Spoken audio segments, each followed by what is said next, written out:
की हाल चाल यो मीता सब। आइ हम पहुंच गेल छी राजनगर के राज पैलेस में। आइ हम अहाँ सबके देखाब मिथिलाक सबसे पुरान मंदिर राज पैलेसक जे दुर्गा मंदिर अछि, ओहि दुर्गा मंदिरक बाहर आ भीतरक जे स्वरूप कोन तरहक अछि से देखू।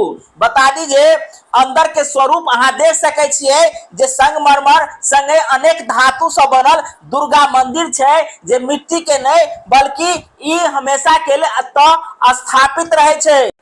मंदिर के अंदर के स्वरूप अहाँ सब देखियो कते सुंदर छै, मुदा रख रखाव नहीं होने के कारण जे छै से धीरे धीरे झड़ रहल छै। बाहरी जे स्वरूप छै से अहाँ सब देखियो कते खूबसूरत लाग रहल छै।